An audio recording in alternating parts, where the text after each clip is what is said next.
Сәлем достар, бүгін біз алгебра 9-шы сынып 40-шы есепті шығаратын боламыз. Айнымалысы модуль таңбасының ішінде берілген теңдеуді шешіңдер деді, иә? Яғни, соответственно, бізде каждый теңдеудің ішінде модуль таңбасы берілетін болады. Жалпы модуль таңбасы дегеніміз, оны біз қалай түсіндіреміз? Мына модульдан біріншіден айтқым келген, мына модульді көргенде сіздер құрып кетулеріңіз мүмкін, иә? Бұның ешқандай қиындығы жоқ. Модуль дегеніміз, бұл жай ғана модульдің астында минус x та бола алады, модульдің астында плюс x та бола алады деген сөз. Яғни, минус x болса да ол менде плюс x-қа тең болады, плюс x болса да ол плюс x-қа тең болады. Яғни, модульдің астындағы сан немесе айнымалы, біздің жағдайда айнымалы тұр, иә? X, y деген ол айнымалы. X үлкен немесе тең 0-ден болған жағдайда, бұл x-іміз оң сан болады. Яғни, жалпы x-іміз оң сан бола алады, үлкен немесе тең 0-ден бола алады. Немесе x-іміз кіші 0-ден деп екі жағдайда қарастырамыз. Түсініңіздер ғой? То есть, мына x-ті минус x деп, плюс x деп қарастырамыз. Қазір қараңыздар, түсінікті болады. X квадрат минус 8, x үлкен немесе тең 0 болған жағдайда, ол менде плюс x болып шығады, яғни көбейтіп жіберемін. Модульді алып тастаймын, x деп көбейтіп жіберемін, плюс 15 тең болады 0 демін.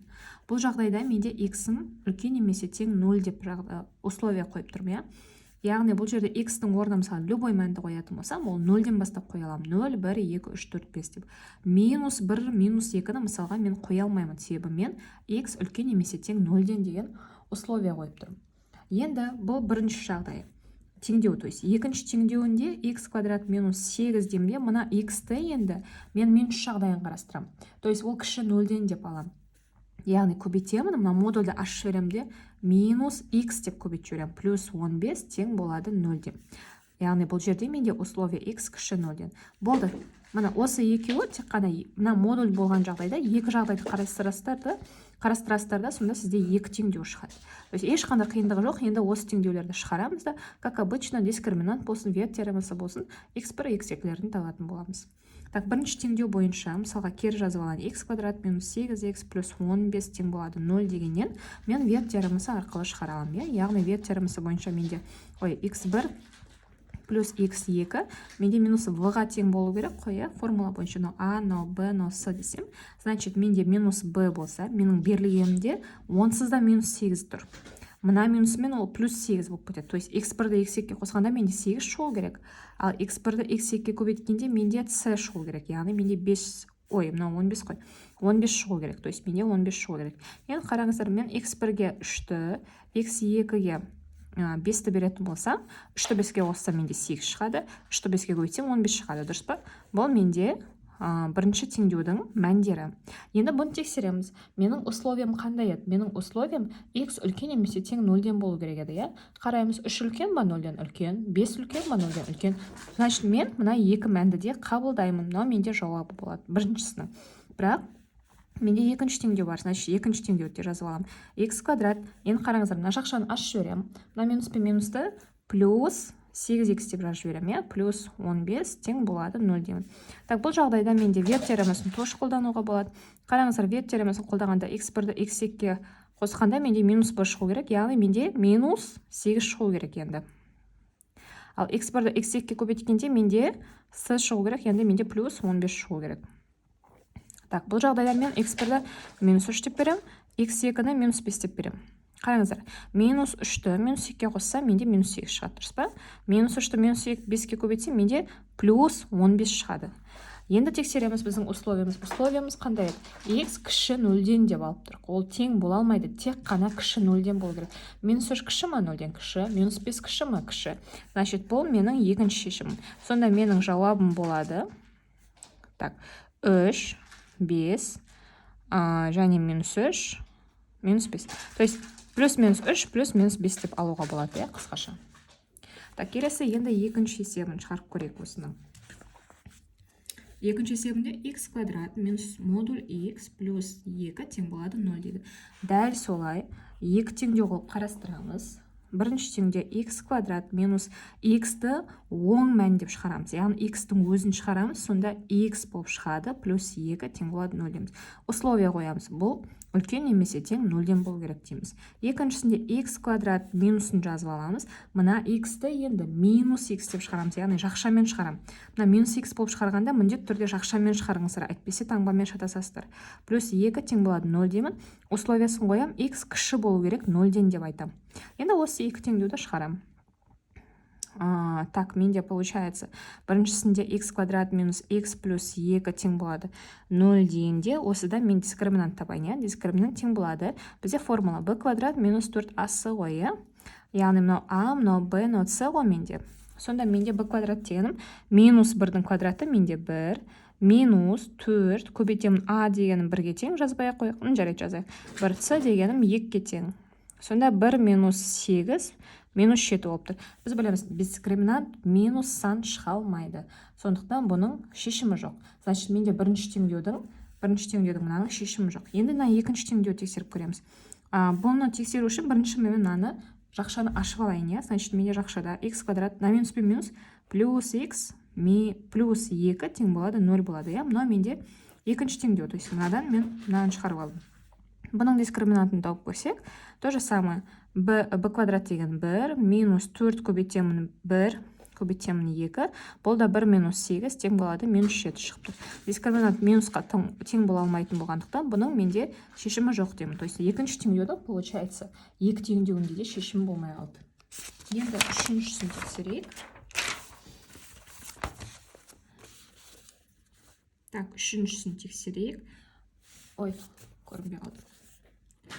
4 модуль x минус x квадрат минус 2x плюс 8 тең болады 0 деді. Бұл да оп-оңай шығады. Қазір бірінші жағдай деп қарастырам. 4-ті көбейтемін, x-ті оң мәнінде шығарам. То есть x-ті дәл солай шығара салам. X деп минус x квадрат минус 2x плюс 8 тең болады 0 деймін. Бұл жерде условия қоям. X міндетті түрде үлкен немесе тең 0-ден болу керек деп айтам.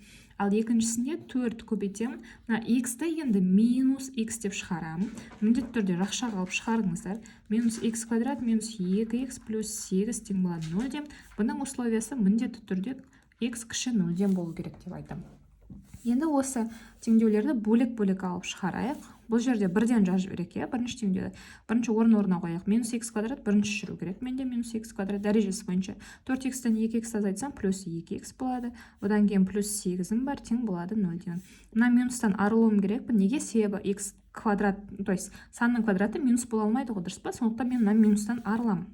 X квадрат минус 2x минус 8 тең болады 0. Мен минустан қалай арылам? Мен аның барлығын минус 1-ге көбейтіп шығамын. Сонда менде таңба кері ауысып кетеді. Енді бұны шығару үшін мен бұл жерде мен вет теоремасын қолдана аламын. Қараңыздар, вет теоремасы менде x1-ді x2-ге қосқанда менде плюс кер таңбасын аламын. Мынаның кер таңбасын. Минус 2 болса, менде плюс 2 шығу керек деп айтам. Ал x1-ді x2-ге көбейткенде минус 8. То есть мынау c-сы, мынау c, мынау a, мынау b, мынау c ғой. c менде қалай тұр, қай таңбамен тұр, дәл соны аламын минус 8. Ал b-ны кер таңбасымен аламын. Сонда менде егерде x1-ге 4-ті x2-ге минус 2-ні беретін болсам, осы шығады ғой, дұрыс па? 4 минус 2 2-ге тең. 4 көбейту минус 2 ол минус 8-ге тең. Енді менде 2 мән шықты. Условияны тексерем. Менде x үлкен немесе тең 0-ден деп тұр. 4 үлкен, минус 2 үлкен емес. Сондықтан минус 2 кірмейді. Менде жауабы бұл жерде 4 болады. Бұл бірінші теңдеудің жауабы. Енді осының екінші теңдеуін алам. Яғни екінші теңдеуінде менде 4 минус x, 4 минус x квадрат минус 2x плюс 8 қой. Енді осыны жақшаны ашатын болса, минус 4x минус x квадрат минус 2x плюс 8 тең болады 0 болды, Мына минус x квадратты алдына шығарып жіберем, то есть орын-орнымен қоям. Бірінші x квадрат жүреді, одан кейін минус 4x-ті минус 2x-ке қоссам, минус 6x плюс 8 тең болады 0 болады. Так, мына x квадраттың алдына минустан арылу үшін бәрін минус 1-ге қойып жіберем. Сонда таңбаны ауыстырам. X квадрат плюс 6x минус 8 тең болады 0 болады. Осыдан дискриминант табатын болсам, 6-ның квадраты менде, яғни b квадрат минус 4ac ғой формула. 6-ның квадраты менде 36 минус 4 көбейтілген a деген 1-ге тең, оны жазбай қоям, минус 8-ге. Так, сонда менде 36 плюс 32 болады. Ол менде 68-ге тең, е?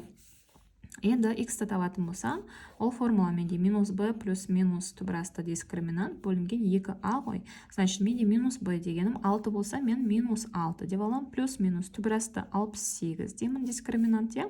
Бөлінген 2 деймін, то есть a 1-ге тең.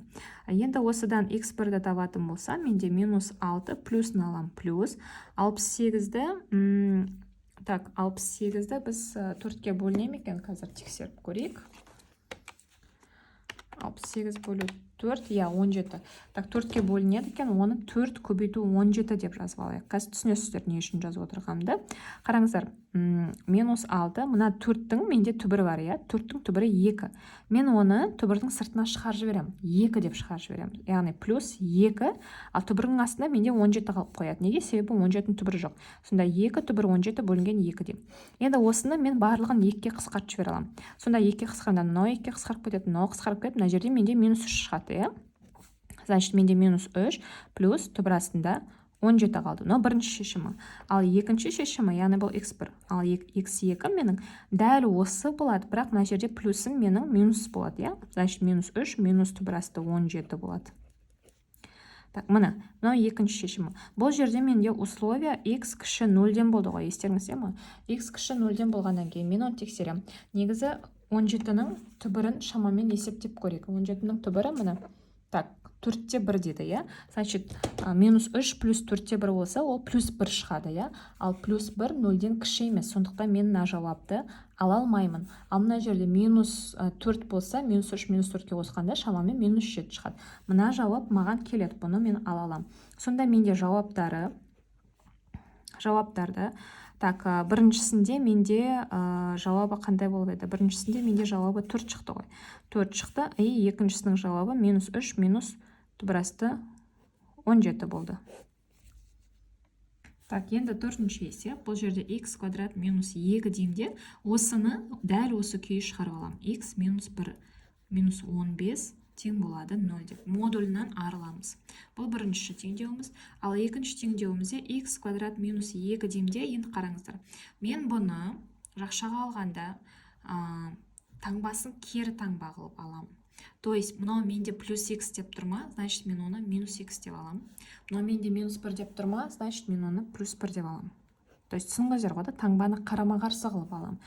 Кстати, мына жер условиясын үлкеніне тең 0-ден деп жазуға ұмытып кетіппіз. Тең болады 0.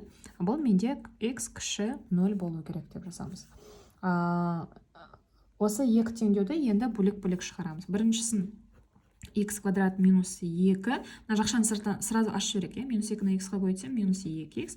Минус 2-ні минус 1-ге қойсам, плюс 2, минус 15. Тең болады 0 деп алам. Осыны ықшамдасам, x квадрат минус 2x. 2 минус 15. Ол менде минус 13-ті береді. Тең болады 0 демін. Осыдан дискриминант табатын болсам, ол менде b квадрат минус 4асы. Яғни, так, минус 2-ні квадраты 4. Минус 4 көбейтілген 1. Көбейту минус 13. Минус 13.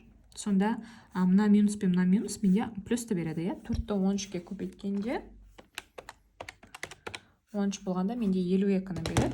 Так, 52 ол тең болады менде 56 шығайын деп тұр. Так, x-ті табатын болсам, формула менде минус b плюс минус түбірасты дискриминант бөлінген 2a ғой. Так, значит, менде минус b деп отырған. Менде и так минус 2 беріп тұр. Мына минусымен плюс 2 болып кетеді. Плюс 2 плюс минус түбірасты дискриминант деген 56 бөлім 2-ге. А менде 1-ге тең. Так, бұдан менде 2 плюс минус 56 4-ке бөлінем екен көрек. Бөлінеді екен 4-ке. Значит, бұны 4 көбейту 14 деп жазып көрсек түбір астында. Осыдан мен 4-ті түбірдің сыртына шығарып жіберем. Яғни ол түбірдің сыртына шыққанда 2 түбір асты 14 деп шығады, бөлінген 2. Бұның бәрін мен 2-ке қысқартып жіберетін болсам, сонда менде 1 плюс минус түбір астында 14 қалады, но 2 тоже қысқарып кетеді. Так, енді бұл жерде менде условия үлкен немесе тең 0-ден болу керек болды, Значит, мен бұның x1 болған жағдайда 1 плюс түбір асты 14 деймін, ал x2 1 минус түбір асты 14 деймін. Түсінікті ғой. Себебі мына жерде 2 таңба беріп тұр ғой, плюс минус. Сондықтан оны плюс жағдайын қарап жатырық, минус жағдайын қарап жатырық деген сөз. 14-тің түбірі шамамен 3-те 7, 3-те 7-ні береді. 1 плюс 3-те 7 болса, ол менде оң сан шығады, ол менде үлкен немесе тең 0. Мына жағдайда мен қарай аламын. Ал 1 минус 14 деген 1 минус 3 жарым десең, ол менде минус таңбалы шығады. Где-то минус 2 жарым, 2-де 7 сондай шығады. Значит, мына жағдайда мен қарай алмаймын. Яғни менің жауабым бірінші теңдеуде мынау болады. Енді екінші теңдеуді қарастырып көрейік. Екінші теңдеуде менде x квадрат. Мынаны бірден ашып жіберейік. Минус 2 көбейту минус x, бұл менде плюс 2x береді. Плюс 2x береді. Минус 2 көбейту плюс 1, ол менде минус 2-ні береді. Минус 15 тең болады 0. Жалпы жақшаны ашқанда мына таңбаларға өте абай болыңыздар. Бір жерден қате кетсеңіздер, сіздердің теңдеулеріңіз шықпай қалады. Так, енді ары қарай осыны ықшамдап жіберем. X квадрат плюс 2x, минус 2-ні минус 15-ке қоссам, минус 17 шығады. Тең болады 0 деймін. Так, бұдан дискриминант табатын болсам, менде формула бар ғой, мына b квадрат минус 4 аса, яғни 2-ні квадраты менде 4, көбейтемін 4, көбейту минус 17. Так, 4 17-ге көбейтейін. Ол менде 68-ді береді. Так, мына минус пен мына минус 4 плюс 68 болып кетеді. Сонда менде 72 шығады. Так, енді осыдан x-ті табатын болсам, x менде формула бар, мына беріліп тұр. Так, значит, 2 болса минус 2 плюс минус тұпырасты 72 бөлінген 2 болады, Значит, минус 2 плюс минус. На тұпырасты 72-ні 36 көбейту 2 деп жазып алайын. Себебі 36-ның түбірі бар, менде 6 шығады қазір. Так, сонда минус 2, мына 36-ның түбірін шығар жіберемін. Түбірі менде 6, түбірасында менде 2 қалып қояды. Түбірасты 2 деп қалдырам, бөлу 2 деп. Қараңыздар, мынаның барлығы 2-ке бөлінеді. Сондықтан мен 2-ке қысқартып жіберсем, мынау кетеді, мына жерде 3 қалады. Значит, менде минус 1 плюс минус 3 түбірасты 2 деген сан шығады. Так, енді менде плюс-минус 2 беріліп тұр ғой, x1, x2 жағдайын қарайық. x1 болғанда ол минус 1 плюс 3 түбірасты 2 десем. Так, бұл жерде менде плюс сан шығады, онсыз да көрініп тұр. Так, мына 2-ның түбірі деген шамамен 1,4, оны 3-ке көбейтсем, где-то 4-те болады осы. Примерно шамамен 4 деп алсақ, 4-ті минус 1 алсам, плюс 3 шығады. Ал менде условие x мына кіші 0-ден болу керек. Значит, мен мынаны қарай алмаймын. Ал екіншісінде минус 1, мына жерде енді минусын аламын, осында минус 3 түбірасты 2 болғанда, шамамен где-то минус 4-ті минус 1-ге қоссам, минус 5 шығады. Мына жағдайда мен қарай алам. Мына жағдай маған барады, мына жағдай маған бармайды. Значит, жауабы менде, так, біріншісінде менде мына жағдайда алам дедім. 1 плюс түбірасты 14-ті алам дедім. Ал екінші жағдайда минус 1, минус 3 түбірасты 2-ні алам дедім. Келесі 5-ші сеп, x квадрат минус 5, x-тің плюс жағдайын аламын, плюс 4 тең болады 0 деймін. Условиясы x үлкен немесе тең 0 болу керек деймін. x квадрат минус 5, енді x-тің минус жағдайында қараймын, минус x деп аламын, плюс 4 тең болады 0 деймін. Бұл жерде менде x кіші болу керек, 0-ден деп беремін. То есть осы теңдеуді мен қазір шығарам. Бірінші теңдеуде менде x квадрат минус 5x плюс 4 тең болады 0 шығып тұр, Бұл жерде мен вет теоремасымен шығаралам.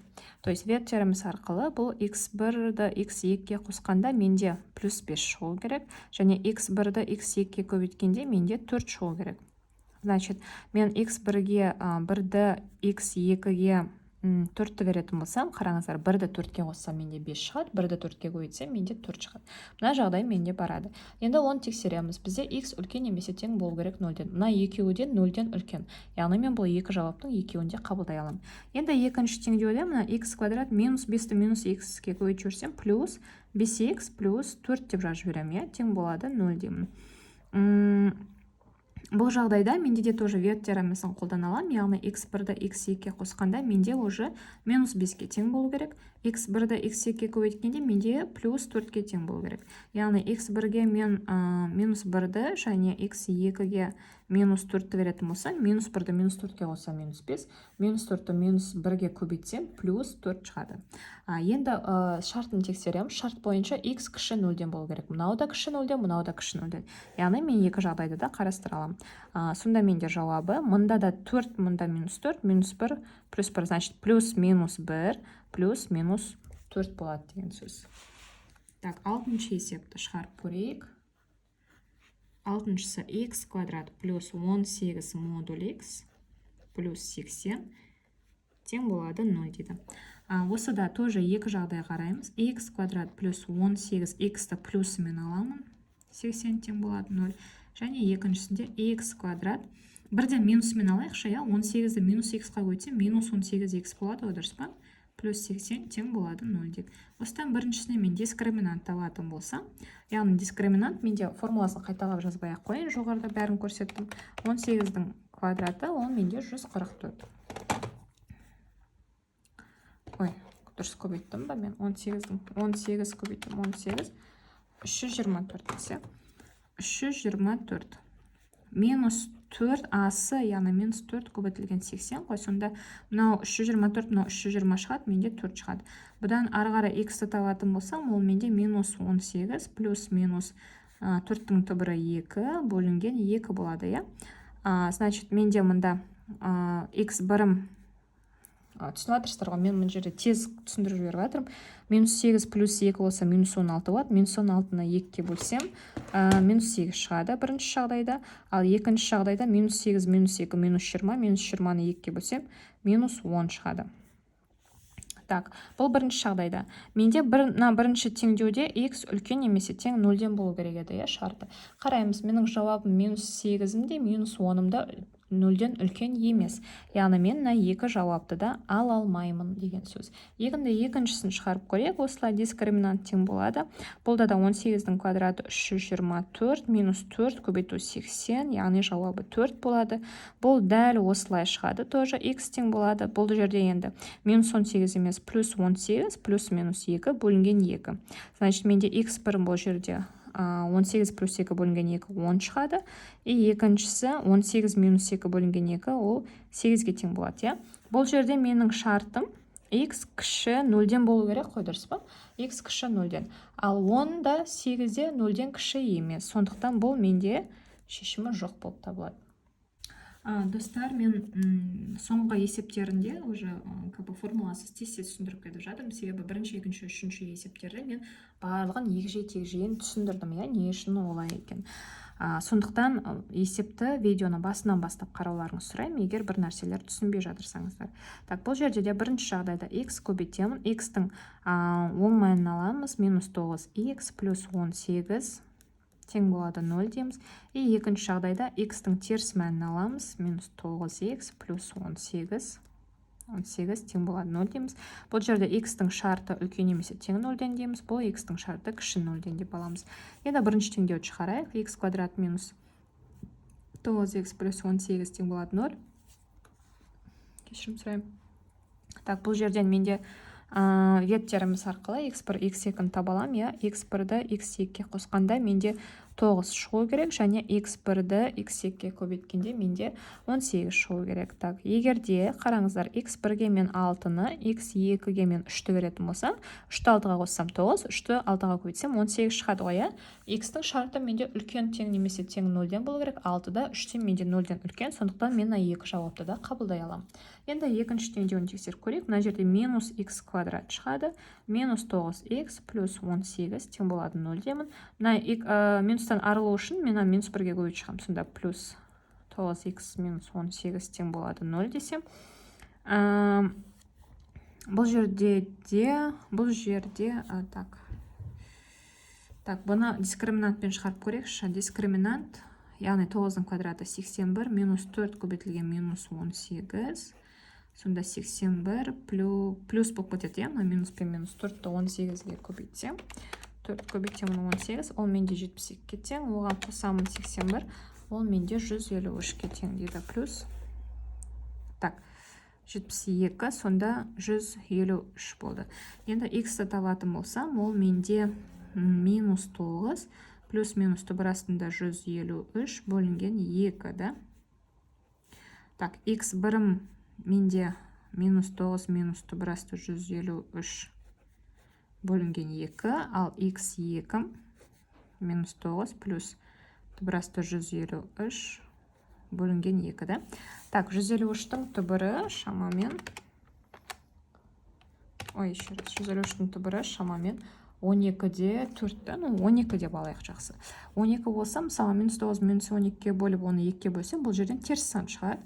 Ал мына жерде минус 9 плюс 12 бөлінген 2 десем, бұл жерде плюс сан шығады. Сондықтан мен мына шарт бойынша, x кіші 0 бол деген шарт бойынша, мен тек қана жауапқа мынаны ғана ала аламын. Мынаны ала алмаймын. Себебі ол мен шартыма келмей тұр. Шартыма сай келмей тұр. Так. Сондықтан менде жауабы болады. Біріншісі 6 мен 3. 6, 3 және минус 9, минус тұбырасты 153 бөлінген 2. Мына 153-ті біз 153-ті 9-ға бөліп керекші. 9-ға бөлінеді екен, сонда біз былай істейікші бұны. 153 емес, біз минус 9, минус мынаны 153-ті 9 көбейтілген 17 десем, мына 9-ды шығар жіберемін түбірдің сыртына. 9-ның түбірі 3 қой, сонда менде түбірасында 17 қалады, бөлінген 2. Сонда мына жауабы минус 9, минус 3 түбірасты 17 бөлінген 2. Мына жауабы мынау шығады сонда. Так, бұл 7-ші есеп. Енді 8-ші есеп шығарайық. X модуль x минус 15 x минус 54 тең болады 0. Так, бірінші жағдайда бірден жазып жіберейік. X-ті x-қа қойсам, x квадрат минус 15 x минус 54 тең болады 0. Бұл жерде менде x үлкен немесе тең 0-ден болу керек. Екіншісінде мынау минус x деп алсам, x-қа қойсам минус x квадрат болады. Бірден жазып жіберейік. 15x минус 54 тең болады 0-ден. Бұл жерде менде x кіші болу керек 0-ден деп жазам. Енді бұдан бірінші теңдеудің дискриминантын табайық. Минус 15-тің квадраты, менімше, ұмытпасам, 225 болу керек. Так, 225. Минус 4 көбейтілген 1 көбейту минус 54. Так, 4 көбейту 54. Ол менде 216, оған 225 қосып жіберсем 441 болады. Яғни мынау минус пен минус плюс болып кетеді, дұрыс па? Сонда менде 441 шығады. Так, бұдан x-ті табатын болсам, x менің плюс 15 плюс минус 441-дің түбірі 21 бөлінген 2. X бірім. Так, плюс жағдайын алғанда 15-ті 21-ге қоссам 36, 36-ны 2-ге бөлсем 18. Екінші жағдайда 15 минус 21 ол 6, 6-ны минус 6-ны 2-ге бөлсем минус 3. Түсініп жатырсыздар ғой, барлығын мен тез шығарып жатырмын. Так, енді менде условия, шарт, x үлкен немесе тең 0-ден болу керек. 18 үлкен қабылдаймын, мен мынау минус 3 үлкен емес, мынаны мен қабылдамаймын. Значит, менің жауабым мынау болады, бірінші теңдеу. Екінші теңдеуде, мына минус x квадрат минус x квадрат дегенде, мына алдында минус болмау керек, сондықтан бәрін минус 1-ге қойып шығамын. Яғни менде x квадрат плюс 15x плюс 54 тең болады 0 шығады. Осының дискриминантын табатын болсам, мынау 225 минус 4 көбейту 54. Так, 4-54-ке көбейткенде қанша еді жаңа? 4 болғанда 216 болды. Одан 225 алып тастасам, минус 9 шығады. Так, 225-тен 216-ны алып тастағанда менде мында 9 шығады екен. Сонда x тең болады. Так, керісінше енді мына минус b ғой бізде формула бойынша. Минус b плюс минус түбірасты дискриминант бөлінген 2a ғой. Значит, менде плюс 15 болса, мен минус 15 деп алам. Плюс минус 9-ның түбірі менде 3 деп алайын, сразу 2 дем. Значит, x бірім менде минус 15 плюс 3 бөлінген 2 десем, минус 15-тен 3-ті азайтсам, минус 12, минус 12-ні 2 бөлсем, минус 6 шығады. X 2, минус 15, минус 3, минус 18, 12-ке бөлсем, минус 9 шығады. Шарт менде кіші 0-ден болу керек. Минус 6-та кіші, минус 9-да кіші. Значит, мен 2-ді қабылдаймын. Яғни менде жауабы сонда болады. Так, мына біріншісінде 18-ді қабылдаймын. Екіншісінде минус 6-ны қабылдаймын, және минус 9-ды қабылдаймын. 3 жауап. Келесі 9-шы есеп. Бірінші жағдайында x квадрат минус 12x, x-ті плюс жағдайын аламын. Плюс 15 тең болады 0 демін. X-ім үлкен немесе тең болу керек 0-ден деп жазам. Екіншісінде x квадрат минус 12, наны енді минус x деп алам. Плюс 15 тең болады 0-ден, x-ті кіші 0-ден деп жазам. Бірінші есеп, теңдеуімді шығаратын болсам, x квадрат минус мынау, x бар ол алдында. 12x қой. Так, мына x пен мына x қысқарып кетеді, сонда менде минус 12-ның өзі қалады. Плюс 15 тең болады 0 демін. Сонда менде x квадрат минус минус 12 плюс 15, ол менде плюс 3 тең болады 0. X квадрат тең болады минус 3-ке. Так, ал x мына минус 3-тің түбірі болмайды, иә? Значит, x квадрат, x-тің өзін табу үшін мен минус 3-тің түбірін табуым керек бұнға, ал минус 3-тің квадраттық түбірі болмайды. Значит, сондықтан менде бұның шешімі жоқ дем біріншісі бойынша. Екінші есебін қарап көрейік. Екінші теңдеуінде мына жерде x квадрат, мына x пен x жойылып кетеді. Мына минус пен мына минус бір-бірімен плюс болып кетеді. Плюс 12 плюс 15 тең болады 0 дем. X квадрат плюс 12-ні 15-ке қосатын болсам 27, иә, тең болады 0. Так, x квадрат тең болады минус 27. Мына жерде опять x-тің түбірін табу үшін минус 27-нің түбірін табуым керекпін. Ал минус санның квадраттық түбірі болмайды. Сондықтан бұл жерде де шешім жоқ. Значит, бірінші теңдеуде шешім жоқ, екінші теңдеуде шешім жоқ. Соңғы 10-ші есеп.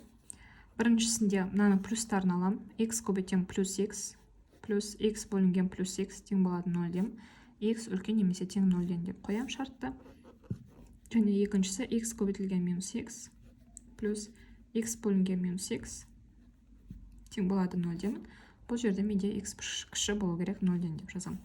Және бұның шығаратын болсам, x-ті x-қа көбейтсем x квадрат плюс x пен x қысқарып кетеді, бір қалады, плюс 1 тең болады 0. X квадрат тең 1-ді 10-ға шығарып жүрсем минус 1 болады. Қайтадан x квадрат, яғни түбірін тапқанда мына минус 1-дің квадраттық түбірі болмайды. Вообще жалпы минус санның квадраттық түбірі болмайды. Сондықтан бұл менде шешімі жоқ болады. Енді екінші теңдеуін қарап көрейік. Бірінші теңдеудің шешімі жоқ. Екінші теңдеу қарасақ, x-ті минус x-ке көбейтсем минус x квадрат болады. Мынау мен мынау қысқарады. Мына жерде менде минус 1 болады. Минус 1 тең болады 0. Минус квадраттан арылу үшін мен плюске көбейтіп жіберемін. То есть минус 1-ге көбейтіп жіберемін. Сонда x квадрат плюс 1 тең болады 0 болады. X квадрат тең болады минус 1 болады, иә? 1-ді 10-ға шығарып жүрсем. Мына жерде дәл солай. Минус 1-дің квадраттық түбірі болмайды. Значит, 10-ші есепте де шешімі жоқ деген сөз.